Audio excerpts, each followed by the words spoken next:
Hola, hola a todos. Feliz lunes 12 de enero. Feliz inicio de semana. Feliz décimo día que Nicolás Maduro fue capturado por las fuerzas del orden de los Estados Unidos en una madrugada del 3 de enero. Ya han transcurrido, sí, 3 días, 9, 3 días de ese suceso y yo creo que hay que seguir celebrándolo porque es una alegría para toda persona que se oponga a los tiranos, a los regímenes autoritarios, a los comunistas y todas las personas que creemos en la justicia.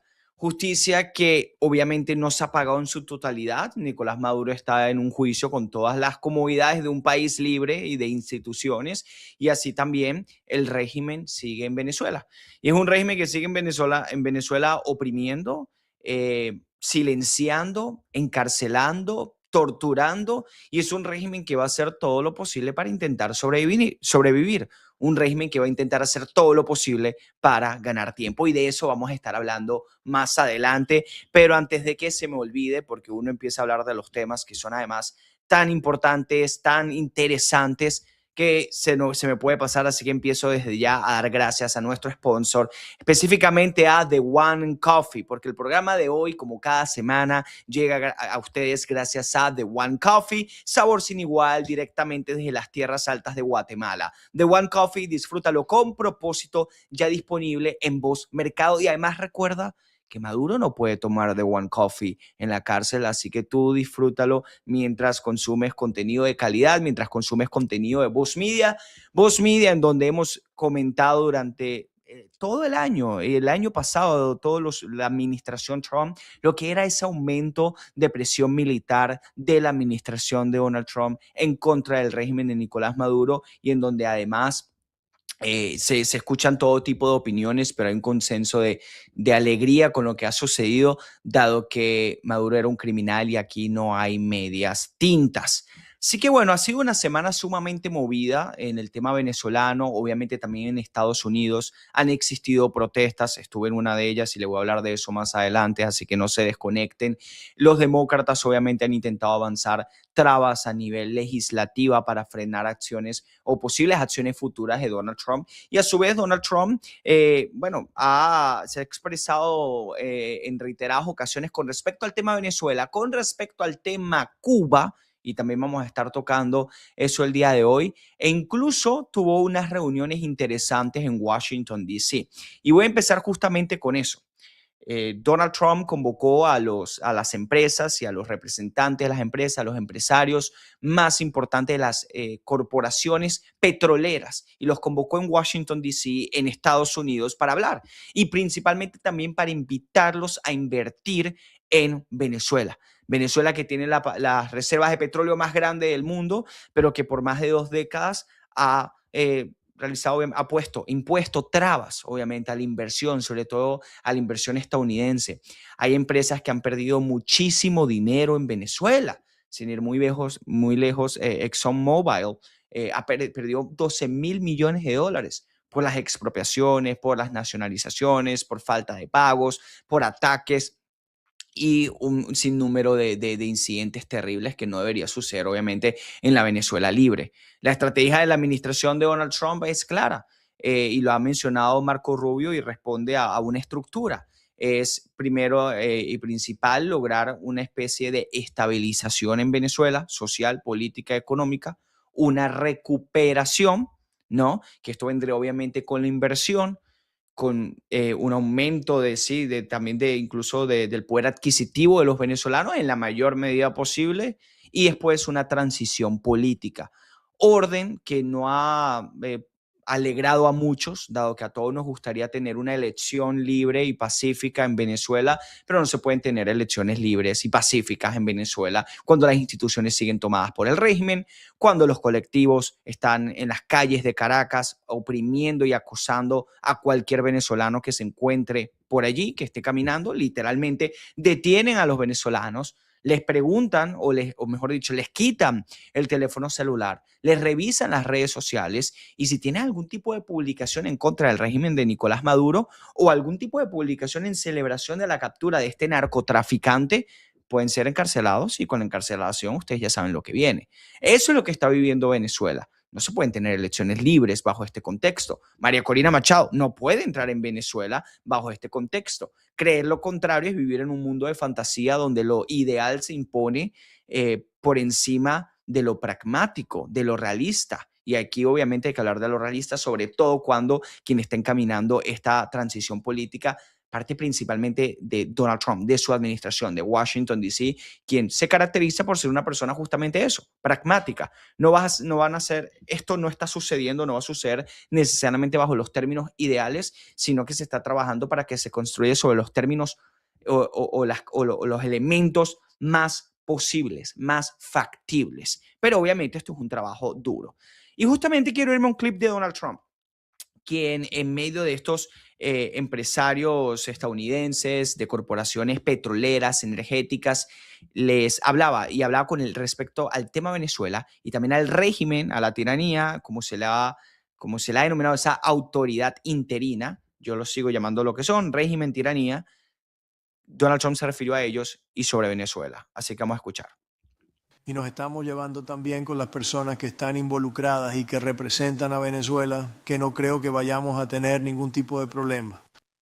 No creo que sea necesario llevar a cabo la segunda ola. Estábamos planeando una segunda ola, pero la primera ola fue tan poderosa y tan magnífica y tan fuerte. Y francamente, la gente del país, ellos realmente hicieron lo correcto, fueron inteligentes, hicieron lo correcto, no querían pasar por una segunda ola, pero Ahí Donald Trump hay que entender el contexto. A mí no me gusta que esté diciendo que se la está llevando bien con Delcy Rodríguez, pero hay que entender que es parte de esta cooperación política. Y si se necesita Delcy Rodríguez, en quien yo no confío en lo más mínimo, y yo quizás hasta difiero con Trump, yo sí creo que será necesario una segunda ola de ataques, pero si se está cooperando con Delcy Rodríguez y al mismo tiempo se está buscando la inversión de empresas y corporaciones estadounidenses petroleras en Venezuela, Donald Trump debe transmitir esa confianza de que él tiene todo bajo control, de que Estados Unidos está gobernando Venezuela indirectamente o directamente y que todo está bien, ¿no? Y que la transición política va a llevar su curso en su debido momento. De hecho, Donald Trump el día de ayer publicaba en su cuenta de Truth Social una captura de pantalla que obviamente era un montaje en donde calificaba a Donald Trump o identificaba a Donald Trump como el presidente interino o como la autoridad política interina de Venezuela, algo que generó obviamente mucha gracia en algunos círculos y molestia por parte de los zurdos o los chavistas. Pero Donald Trump tiene que transmitir eso. La realidad de Venezuela o la realidad de política actual, lo que ha transcurrido en los últimos días, en la última semana, nos deja ver que efectivamente la presión de Estados Unidos en Delcy Rodríguez está funcionando. En cierto grado, definitivamente sí. Ella está obligada a cooperar por el elemento disuasivo de la fuerza, de no querer terminar como Maduro, pero al mismo tiempo pueden haber otras fuerzas dentro del chavismo que intenten frenar eso. Y al mismo tiempo, Delcy Rodríguez se va a aprovechar de eso. Delcy, actualmente, la función o la misión, el objetivo de Delcy, como chavista que es, como marxista que es, como persona que diseñó el SEBIN y el sistema represivo venezolano por más de 2 décadas, como hija de un guerrillero, malandro, delincuente, criminal, como hermana de un psicópata. El objetivo de Delcy Rodríguez es ganar tiempo. Delcy va a intentar, obviamente, que Estados Unidos no lance un segundo ataque, ella poder cohabitar tratando de moderar algunas acciones e incluso seguir las instrucciones de Estados Unidos, mientras mantiene las filas del chavismo contentas. Y ella sirve como una especie de intermediario que le permite ganar tiempo. ¿Ganar tiempo hasta qué o hasta cuándo? Bueno, la política exterior de Estados Unidos puede variar de acuerdo a lo que suceda domésticamente hablando. Las elecciones en mitad de término, que los demócratas ganen y puedan utilizar eso o diferentes acciones para intentar frenar a Estados Unidos. Sin ir muy lejos, al final Donald Trump deja de ser presidente en 3 años. Si lo de Venezuela no está solucionado en 3 años o Delcy Rodríguez sigue en Miraflores dentro de 3 años, eso obviamente le daría oxígeno en caso de que exista un cambio de administración o los demócratas vuelvan al poder, quienes ya demostraron que no harían nada y no harán nada para tratar de ir en contra del chavismo, de Nicolás Maduro y de las cúpulas. De hecho, cuidado e indultan a Nicolás Maduro. Así que el objetivo de Delcy Rodríguez como delincuente criminal marxista radical que es, como chavista que es, va a ser el intentar ganar tiempo. Y yo quiero dar un ejemplo en cuanto a esas fracturas que pueden estar sucediendo dentro del chavismo y cómo aquí Delcy Rodríguez va a intentar ser lo más hábil políticamente hablando, mafiosamente hablando, criminalmente hablando. Eh, Obviamente dentro de las negociaciones entre Estados Unidos y Venezuela está el tema petrolero, pero también está el tema de los presos políticos. Anunció Donald Trump y anunciaron algunos voceros del gobierno de Donald Trump que en Venezuela iba a suceder una liberación de estos secuestrados políticos. Al mismo tiempo, el psicópata Jorge Rodríguez, presidente de la Asamblea Nacional, ilegítimo, que está usurpando este cargo, también dio una rueda de prensa en donde él mencionaba que iba a existir una liberación de los presos políticos en nombre de la reconciliación, del perdón. Ellos obviamente utilizan ese vocabulario de discurso para apelar a sus bases chavistas y que estas medidas no sean rechazadas por completo. Bueno, en Venezuela existen 1.000 secuestrados políticos, por lo menos en la actualidad. Y por los momentos no se ha liberado poco más de una docena. Así que esta liberación queda por los momentos muy, muy pequeña. Estamos hablando que es un 10% perdón, no es ni un 10%, no es ni un 5% de los presos políticos totales o secuestrados políticos que existen en Venezuela. Mi conclusión del asunto, probablemente Delcy Rodríguez y Jorge Rodríguez, por el elemento disuasorio de la fuerza de Estados Unidos y la presión de la administración de Donald Trump, efectivamente sí están dispuestos a hacer una liberación más grande, pero eso ha sido frenado por otros agentes del chavismo. Esto es una especulación, obviamente, pero creo que es una posibilidad real sobre lo que puede estar sucediendo en Venezuela. Al final también se comenta, hubo un enviado de negocios por parte de los Estados Unidos en Venezuela y se comenta lo de la reapertura de una embajada de Estados Unidos en Caracas. Y ha existido movimiento en esa área, en esa zona, que no existía desde el año 2019. Recordemos cuando la embajada de Estados Unidos abandonó Venezuela completamente. Y la manera en la que Delcy Rodríguez justificó la reapertura o posible reapertura de esa embajada es simplemente absurdo, pero te habla de cómo ella está intentando hablarle a las bases chavistas para intentar justificar la cooperación que tiene con Estados Unidos, cooperación que está obligada a hacer, no que ella le nace obviamente como criminal que es. Y la explicación que ella le daba a sus bases chavistas simplemente era que para poder reclamarle a los Estados Unidos el secuestro de Nicolás Maduro, ahí tenía que haber algún tipo de representación diplomática y política a los Estados Unidos.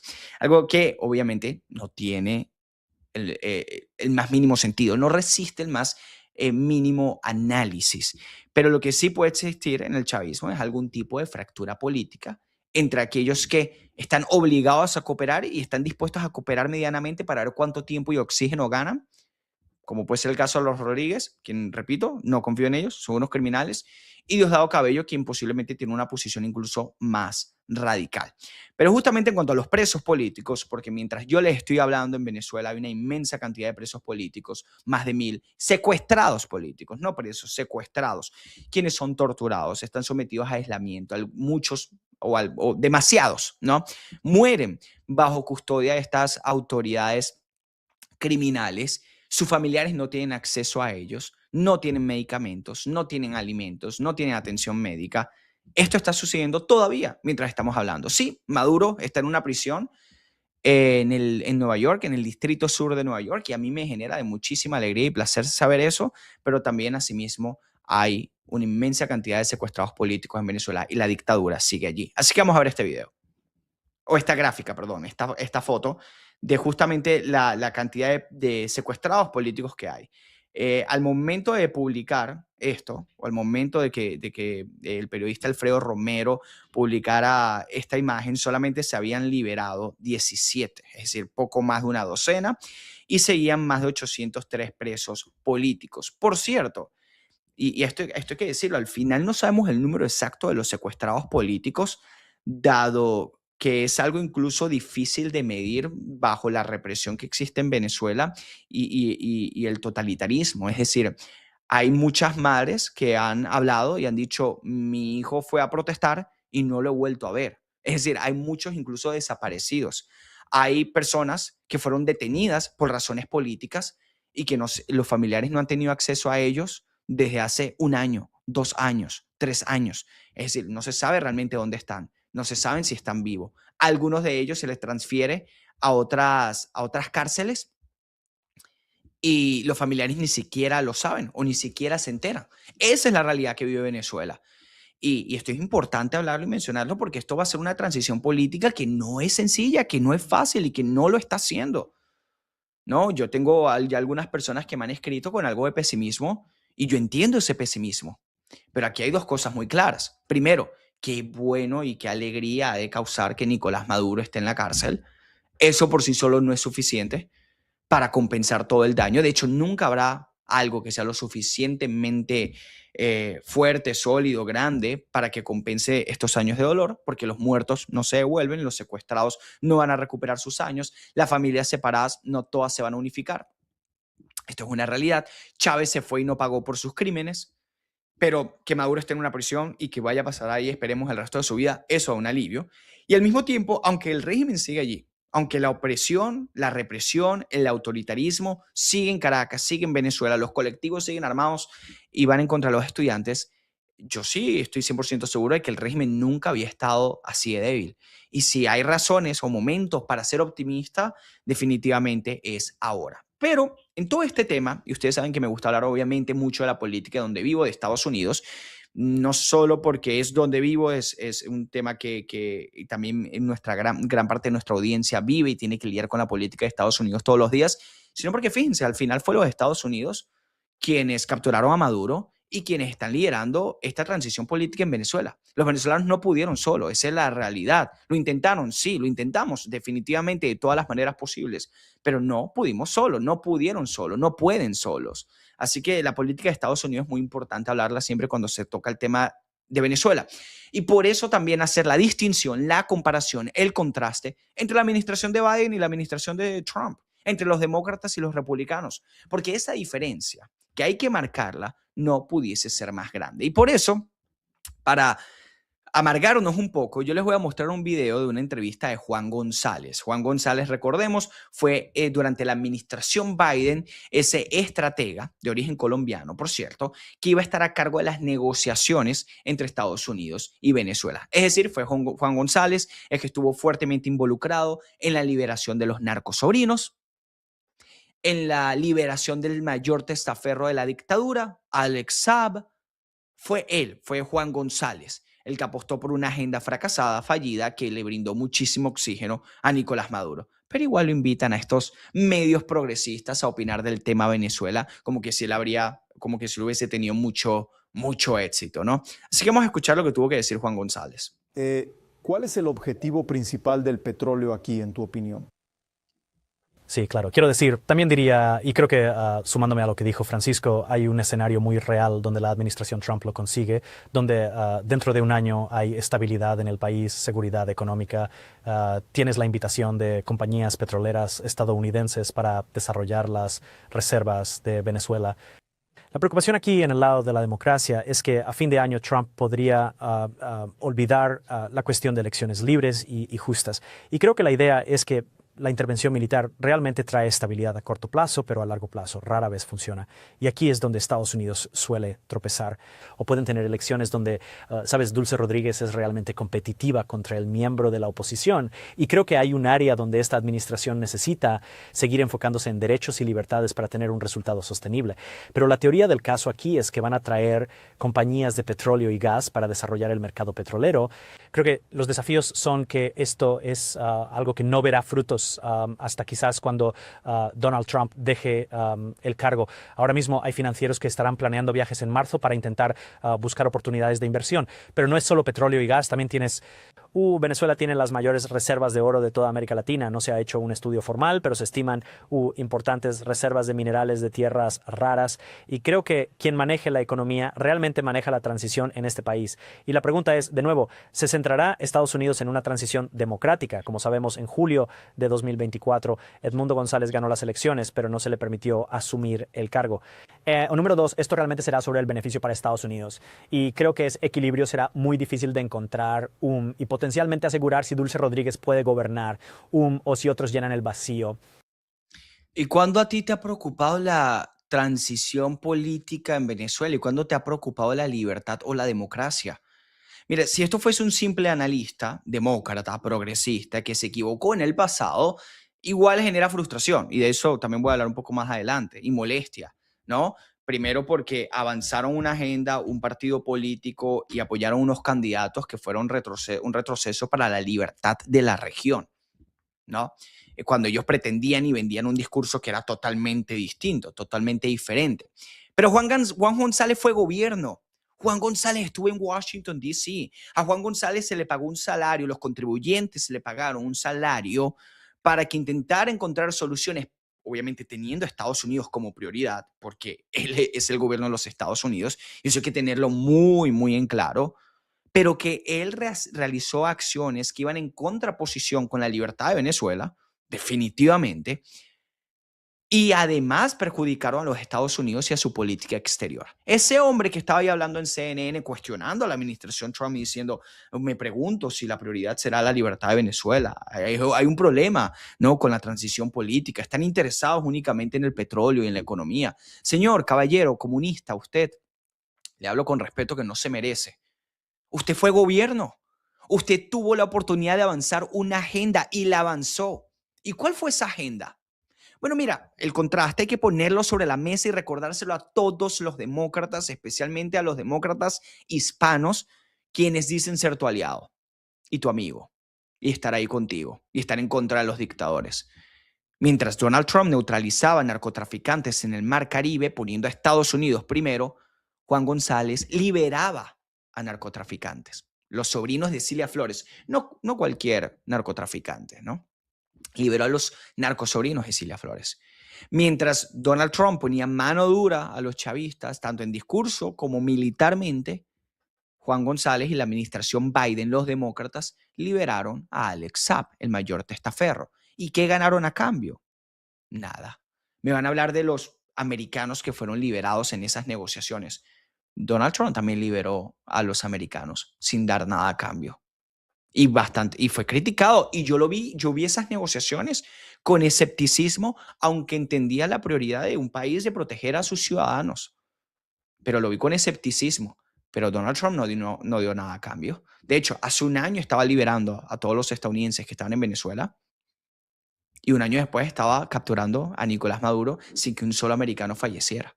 Entonces va a venir este demócrata, quien fue gobierno, a intentarle decir a Donald Trump cómo llevar la transición política en Venezuela, cuando si de él se tratase únicamente, Nicolás Maduro estuviese actualmente en Miraflores cómodo, matando estudiantes.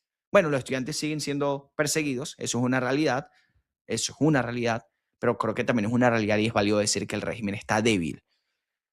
Y está débil gracias a la administración de Donald Trump, les guste o no les guste. Y justo con eso quiero hacer una mención y mencionar, ¿no? Además, un clip viral, no lo podemos poner en pantalla por temas de copyright, pero una entrevista que le hizo Jorge Ramos, el periodista Jorge Ramos, a 3 demócratas venezolanos en Univisión, previo a las elecciones entre Kamala Harris y Donald Trump.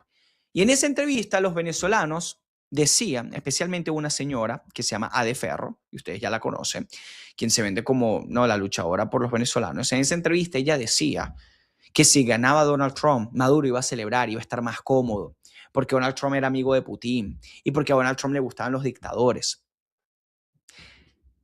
Equivocarse es normal cuando uno además brinda análisis. Yo me he equivocado, incluso yo no imaginaba un escenario en donde Estados Unidos ingresara a Venezuela y capturara a Maduro, así como así.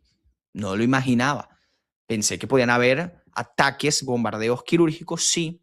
El despliegue en el Mar Caribe se entendía que tenía una intención más allá de los narcóticos, pero no imaginaba un escenario tal cual como sucedió. Y quien lo imaginara, tal cual, mis respetos. Mi papá era uno de ellos, por cierto, le envío un saludo. Mis padres tenían una posición mucho más optimista en cuanto a este caso. Yo era un poco más reservado, con el deseo enorme de que sucediera. Pero estos venezolanos que apoyaron a Kamala Harris, pero que además la apoyaron no sobre las bases de ella es lo mejor para Estados Unidos, sino ella es lo mejor para Venezuela y la causa de la libertad de Venezuela, esas personas tienen que pedir perdón. Esas personas tienen que pedir perdón porque crearon una división dentro de la comunidad hispana y dentro de los venezolanos. Que apoyar a Trump era como apoyar a Chávez, eso te decían. Que apoyar a Trump era ser un traidor. ¿Quién es el traidor ahora? ¿Quién es? Den la cara y pidan perdón, porque Maduro está en la cárcel y eso es gracias a Trump. Y los narcosobrinos están libres gracias a Biden, a Juan González y a ustedes, los demócratas. Así que de esto hay que hablarlo, de esto no hay que olvidarnos. Porque además muchas de esas personas ni siquiera están celebrando que Maduro está preso. Es como que el odio y el desprecio a Trump, aun cuando son latinos, aun cuando son hispanos, aun cuando son venezolanos, nacidos en Venezuela, ese desprecio a Trump los lleva a rechazar la propia captura de un narcotraficante acusado formalmente, imputado formalmente en enero, en 2020, en marzo del 2020. Pero bueno, hay que hablar de otro tema importante que también se tocó en los últimos días y que está obviamente conectado con lo sucedido en Venezuela. Y que, por cierto, también lo podemos conectar perfectamente con lo que han hecho los demócratas y con lo que están haciendo los republicanos. No solo en palabras, no solo en diplomacia, no solo en política interna a la hora de un único discurso, sino también en una ofensiva militar y en una agenda geopolítica. Y es que se ha hablado de Cuba. ¿Y cómo no hablar de Cuba si Cuba está a 90 millas de los Estados Unidos, de Key West? ¿Cómo no hablar de Cuba si tiene más de 6 décadas en una dictadura criminal? ¿Cómo no hablar de Cuba si ha recibido tanto dinero, petróleo por parte de Venezuela? ¿Y cómo no hablar de Cuba si el secretario de Estado, Marco Rubio, tiene obviamente una conexión con este país porque su familia tuvo que escapar la tiranía castrista? Y sobre esto justamente quiero hablar por una publicación que hizo Donald Trump, si mal no recuerdo, en la mañana de ayer domingo, y que decía lo siguiente. Donald Trump dice, y les traduzco: Cuba vivió por muchos años de grandes cantidades de petróleo y dinero de Venezuela. En retorno, Cuba le dio servicios de seguridad a los últimos 2 dictadores de Venezuela. Por cierto, esto me encanta. Donald Trump llama dictador a Chávez. Que no se nos olvide el dictador que inició todo este desastre. Y Trump dice, pero no más. La mayoría de esos cubanos que protegían a Maduro, obviamente se refiere a él, están muertos por los últimos ataques de Estados Unidos. Y Venezuela no necesita protección más de estos criminales y extorsionistas, estos matones y extorsionistas que secuestraron a Venezuela por tantos años. Venezuela ahora tiene a los Estados Unidos de América, el poder militar o el equipo militar más poderoso del mundo, por mucho, para protegerlos, y los va a proteger. Y dice Trump, no habrá más petróleo o dinero a Cuba, cero. Y además yo sugiero fuertemente hacer una negociación, hacer un trato antes de que sea demasiado tarde. Gracias por tu atención, presidente Donald J. Trump. Es decir, 2 anuncios aquí importantísimos. Primero, Donald Trump está diciendo no más dinero, no más petróleo, no más recursos a Cuba. Cuba, que por gran parte del siglo XX, al inicio de la revolución, sobrevivió a expensas de la Unión Soviética, este bloque criminal comunista, y después de la caída del muro de Berlín pasaron años sumamente difíciles de inestabilidad política, de crisis humanitaria, y luego apareció Chávez, el tirano Chávez, como un salvavidas, ¿no?, para ayudar a la revolución cubana a mantenerse en el poder y financiar todo ese sistema de represión. Eso es lo más importante, ¿no? Donald Trump dice, vamos a cortar el dinero, vamos a cortar el financiamiento. Lo segundo es que Donald Trump termina diciendo, yo sugiero fuertemente hacer una negociación, básicamente antes de que sea demasiado tarde. Recordemos lo que Donald Trump le decía a Nicolás Maduro.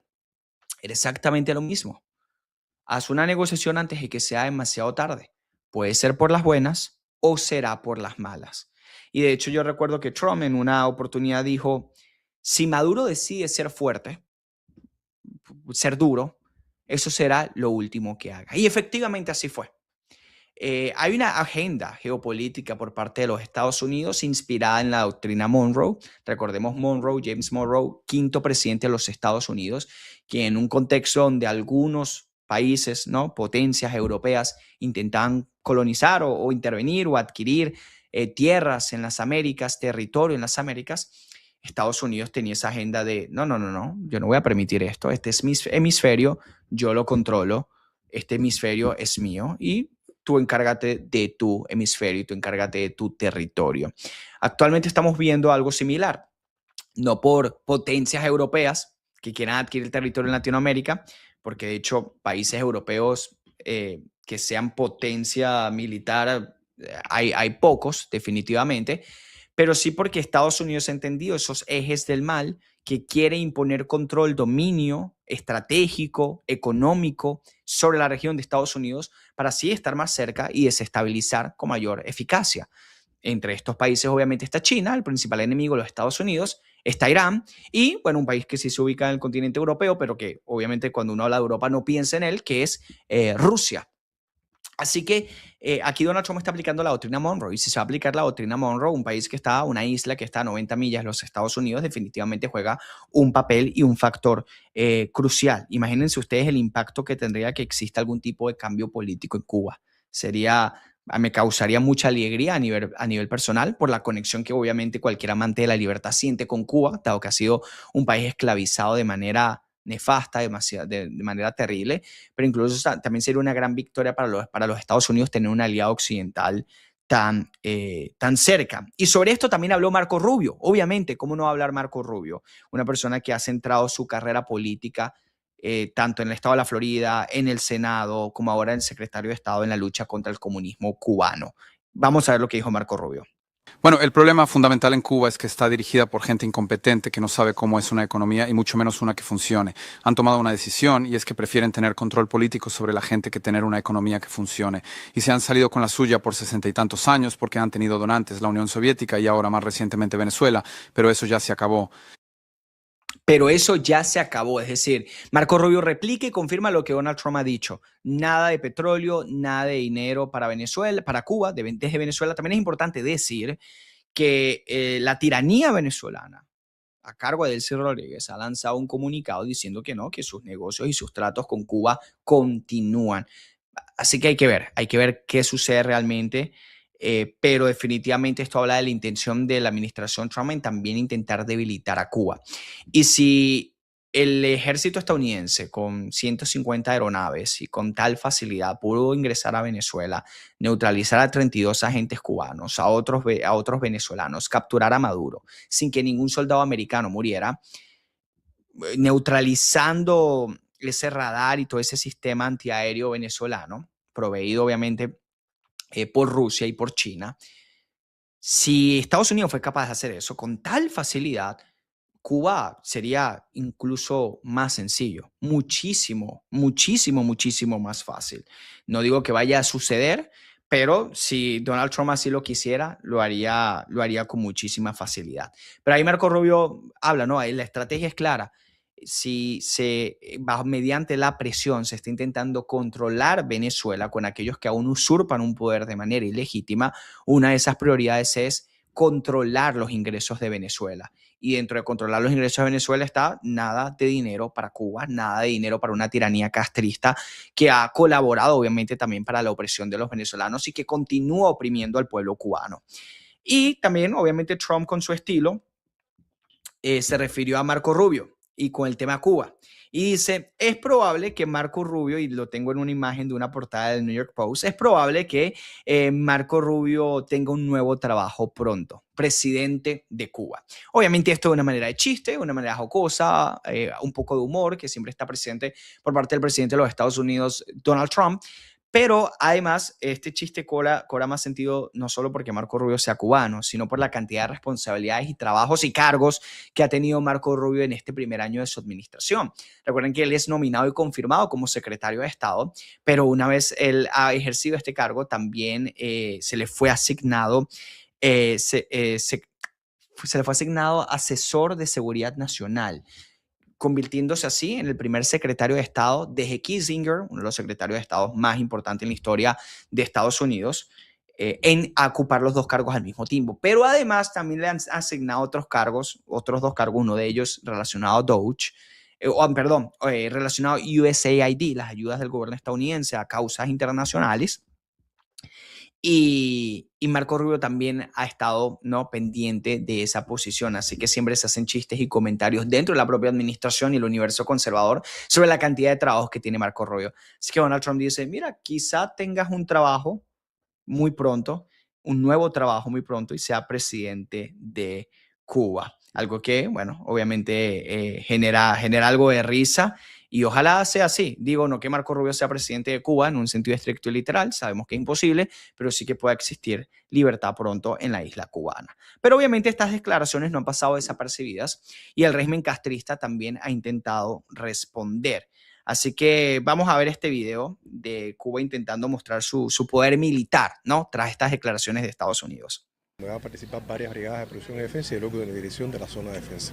Y posteriormente se va a hacer un ejercicio táctico en los alrededores como defensa del objetivo en el cual nosotros nos encontramos como puesto de dirección de la zona de defensa. Como parte del ejercicio del día de hoy se van a estar preparando todos los grupos y subgrupos. Dentro de ellos está el grupo de la economía, el grupo económico social, está el grupo de trabajo político e ideológico del partido, el grupo jurídico y todo el proceso de la plana mayor. Se van a estudiar los documentos, se van a preparar el personal y se va a trabajar en el completamiento de las plantillas. Estos ejercicios de defensa territorial, junto al tiro con armas de infantería, reafirman la concepción estratégica de guerra de todo el pueblo para fortalecer la disposición combativa y evidenciar el funcionamiento institucional y el cumplimiento de las misiones de las brigadas de producción y defensa para la seguridad nacional. Fíjense, la operación militar de Estados Unidos en Venezuela duró unas 2 horas en su totalidad, pero la extracción de Maduro específicamente duró unos 5 o 6 minutos. Lo que quisiera hacer Donald Trump en Cuba, yo creo que le tomaría la mitad de tiempo de lo que le tomó en Venezuela. Incluso, a ver, el deterioro es peor, obviamente, son 6 décadas de dictadura. Venezuela aún así pudo obtener cierto equipamiento militar, muy mal invertido, muy mal usado, porque es la deficiencia de estos comunistas corruptos mafiosos. Y además se está enfrentando al ejército más poderoso del mundo, es decir, ningún ejército puede equipararse al estadounidense, ni en inversión, ni en preparación, ni en infraestructura, en nada, en nada. Vamos a empezar y vamos a partir de allí. Pero Venezuela por lo menos podía adquirir cierto equipamiento, que repito, no era suficiente, pero sí le servía para reprimir a los venezolanos, a cambio de petróleo, con China, con Rusia. Incluso recibió armamentos, obviamente de Irán. Pero Cuba, si bien es cierto, la Unión Soviética por un tiempo intentó armar a Cuba, Rusia también lo ha intentado, no post-Unión Soviética, pero su infraestructura, su preparación es incluso más paupérrima, peor o más deficiente que la de Venezuela, que de por sí vimos que no sirvió de absolutamente nada. Así que esta clase de videos simplemente sirven para la risa, sirven para el meme. Además, siempre se encuentran a un viejo de 75 años que está más cerca de morir que de poder agarrar un fusil. Siempre están malnutridos, y digo malnutridos porque no es necesariamente desnutridos. Algunos sí son flacos, muy delgados, otros son gordos u obesos, es decir, no hay un equilibrio, no hay simplemente una persona que se encuentre con en un estado físico ideal para enfrentar al ejército más poderoso del mundo, ¿no? Ellos siempre están malnutridos, o son obesos o son raquíticos, no hay un intermedio de una persona que está bien nutrida y que además hace ejercicio. Pero obviamente es la estrategia de este régimen, del régimen cubano, y fíjense que actúa de la misma forma que el régimen venezolano. El régimen venezolano también sacaba esos videos de las obesas sin poder agarrar un fusil y lo publicaban en redes sociales. Por un momento uno podía creer, bueno, mira, quizás es para elevar los costos mediáticos de una operación militar. Como, wow, estás matando a una pobre gente que no sabe ni agarrar un fusil. Pero al final no, esa campaña mediática realmente no termina funcionando. Los zurdos comunistas que van a oponerse a estas acciones militares lo van a hacer de todas maneras, y quienes aman la libertad y lo van a apoyar de todas formas y de todas maneras. Pero obviamente existió mucha propaganda, principalmente aquellos que no viven en Venezuela, principalmente aquellos que no son venezolanos, los zurdos que viven en Latinoamérica, los zurdos que viven en Europa, los zurdos que viven en Estados Unidos, los zurdos de caviar, los zurdos de Starbucks, aquellos que no les falta absolutamente nada, que han vivido en un país con una economía estable y que desde su cuenta de Twitter con un iPhone muy, muy nuevo, muy, muy reciente, se quejan del imperialismo estadounidense. Y sobre esto justamente quiero mostrarles un video de un zurdo de estos de caviar que mientras anda en bicicleta se queja de la operación de Trump en Venezuela. Vamos a verlo. Juan, ¿qué opinas de la invasión a Venezuela? Yo no entiendo cómo los venezolanos pueden pensar que un tema que no solucionaron internamente se lo van a solucionar desde afuera. Lo que pensaban que tenían libertad o no tenían libertad con Maduro, no creo que la tengan con Donald Trump. De hecho, ya no la tienen. El petróleo es solo para Estados Unidos. Y yo creo en el derecho internacional. Es como el semáforo, porque algunos pasan el semáforo en rojo, no podemos sacar todos los semáforos de la ciudad. Hay que respetarlo o hacerlo respetar. Mira, payaso, qué lástima que no te caíste de esa bicicleta mientras decías esas incoherencias, esas tonterías. Vamos a empezar por lo más básico. Los problemas que no pudieron arreglar los venezolanos internamente. A los venezolanos lo intentaron. El problema es que los masacraron. Precisamente por una comunidad internacional deficiente que hace nada para frenar a las dictaduras. Y basta hablar de la comunidad internacional como este ente perfecto, esta brújula moral, ética que hay que seguir, cuando las Naciones Unidas, por solo citar un ejemplo, tiene a China y a Rusia como miembros permanentes de seguridad que van a vetar cualquier tipo de juicio o acción en contra de una tiranía. O cuando ha tenido a Venezuela en el Consejo de Derechos Humanos, a Corea del Norte, cuando es una organización de Naciones Unidas que ha pasado más resoluciones para condenar a Israel que para condenar a Venezuela. Esa es la realidad de las Naciones Unidas y de la comunidad internacional. Y el último tema del petróleo, que ahora Donald Trump se va a apoderar del petróleo. ¿Por qué le molesta tanto a los extranjeros, que no son ni estadounidenses ni venezolanos? Porque esto es un asunto que se involucra a ambas partes y a los estadounidenses hay que escucharlo y hay que debatirlos, a los de izquierda, a los comunistas, porque hay que debatirlos, pero al menos se están utilizando, se utilizaron sus impuestos, nuestros impuestos, yo también vivo aquí, para esa operación militar en Venezuela. Así que por lo menos la opinión de ellos, digamos, un poco más válida. Pero no entiendo por qué a los extranjeros que no tienen ningún tipo de conexión con Venezuela o con Estados Unidos les moleste que los venezolanos quieren hacer negocios con Estados Unidos. El principal interesado en que exista inversión petrolera o de empresas petroleras, de empresas energéticas en Venezuela son los propios venezolanos. Y por cierto, ya sucedió en el pasado. Estados Unidos solía ser el socio comercial más importante de Venezuela. ¿Y cómo estaba Venezuela en los 50, en los 60? Tenía la cuarta economía más rica del mundo si nos centramos en Producto Interno Bruto per cápita. Esa es la realidad de Venezuela. Pero bueno, obviamente un señor que probablemente no sabe ubicar a Venezuela en un mapa y que simplemente tiene resentimiento con respecto a Estados Unidos y todo lo que hace Estados Unidos y todo lo que hace Trump es automáticamente malvado. Esa persona quiere, obviamente, explicarte y enseñarte a ti sobre lo que sucede en Venezuela. Y por cierto, yo no incurro en la falacia de tú no puedes hablar de Venezuela porque tú no eres venezolano. Yo hablo de política de otros países y está bien hacerlo. El problema es cuando intentan apelar no a argumentos serios, sino a sentimientos, a populismo, a demagogia, cuando además nunca les ha interesado el tema venezolano y nunca les ha interesado la libertad de Venezuela. Y una persona que diga, bueno, es que ustedes deberían resolver sus problemas o ustedes no pudieron resolver sus problemas. Una persona que te habla con ese tono, con esa ironía, de esa manera, una persona que no le interesa el venezolano. Porque una persona que le interesa el venezolano o que le interesa la libertad de Venezuela, de Cuba, de la región, una persona que entiende que esas poblaciones han intentado luchar contra estos regímenes, pero simplemente no han podido solos porque se les masacra. Así es simple, se les asesina. Y con esto quiero pasar a un video mío, porque el sábado no me fui a la playa, no me fui a Disney, no me fui a pasear y a descansar, que bien me merecía un descanso porque ha sido muy ocupada mi última semana. Me fui a una protesta de zurdos, de comunistas, que estaban protestando en contra de Donald Trump y en contra de la operación en Venezuela. Y tengo un video de selfie para mostrarles algo brevemente.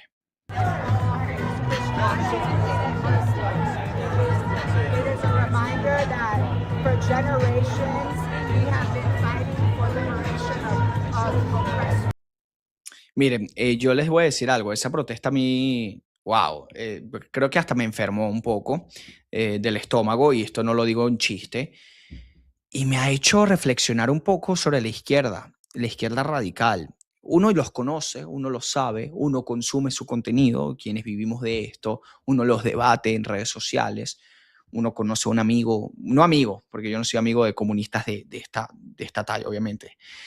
Soy amigo de personas que piensan diferente a mí, como tiene que ser, obviamente, pero no de comunistas radicales, eso no, porque esas personas no son buenas, no son buenos individuos. O son muy ignorantes o son malas personas, pero obviamente no puede haber un gris o no puede haber un intermedio. O es una o es la otra, o son ambas al mismo tiempo. Pero estas personas están mal de la cabeza. Y eso se los puedo decir al estar en esa protesta, al hablar con ellos, porque los entrevisté y la próxima semana les voy a estar mostrando contenido, vamos a reaccionar a contenido sobre esas entrevistas.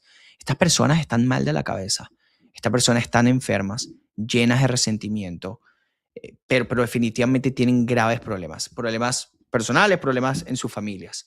Y estaban ahí en la ciudad de Los Ángeles, individuos que no saben lo que es ser oprimidos, que no saben lo que es ser perseguidos por su opinión política, que no saben lo que es vivir en un país con pobreza extrema, que no saben lo que es vivir en un país donde no te puedes comprar un iPhone, no puedes ir a Starbucks a tomarte un café, no, no saben nada de eso y están ahí defendiendo a Nicolás Maduro, pero además con intolerancia que no tienen ni idea. Fui agredido, no físicamente, pero sí verbalmente y hasta un poco acosado, y ya lo verán porque está en imágenes. Pero bueno, es la realidad que hay, es lo que hay que combatir. Y quería culminar con eso para invitarlos justamente a mi episodio, a mi show de la próxima semana, donde yo estaré reaccionando a eso. Vamos a ver qué nos depara en estos próximos 7 días, porque son 7 días que, tal y como los 7 días anteriores, seguramente serán muy movidos. Donald Trump está hablando y mucho de Venezuela, está teniendo reuniones importantes, hay una negociación que hay que prestarle mucha atención. Y no se olviden de 2 cosas. Por un lado, lo bueno. Nicolás Maduro está en una prisión de Nueva York. Y vuelvo, repito, si estás teniendo un mal día, solamente recuerda que Maduro está teniendo un peor día que tú. Esto sí me estás escuchando, ¿no? Esto sí, obviamente, gozas de algunas libertades mínimas, por lo menos. Pero también recuerden que hay muchos venezolanos que están siendo oprimidos por ese régimen, que hoy están secuestrados políticamente, que hoy no han visto a sus familiares, que hoy no tienen acceso a alimentos, a atención médica, a medicamentos. Y de eso no hay que olvidarnos, porque Venezuela no es libre. No lo es. Venezuela todavía viva un régimen opresivo, un régimen que se está debilitando y que esperemos caiga, y que hay una administración en Estados Unidos que está haciendo lo posible para que caiga. Pero el régimen sigue allí y de eso no nos podemos olvidar. Así que bueno, muchísimas gracias por acompañarme el día de hoy. Si te gustó este episodio, por favor, no olvides darle like, comentar, suscribirte, compartir. Me puedes seguir también en mis redes sociales personales. Encuéntrame como Franklin Camargo en Instagram, en TikTok, en Twitter. Y nos vemos hasta la próxima. Recuerda, Maduro está en prisión.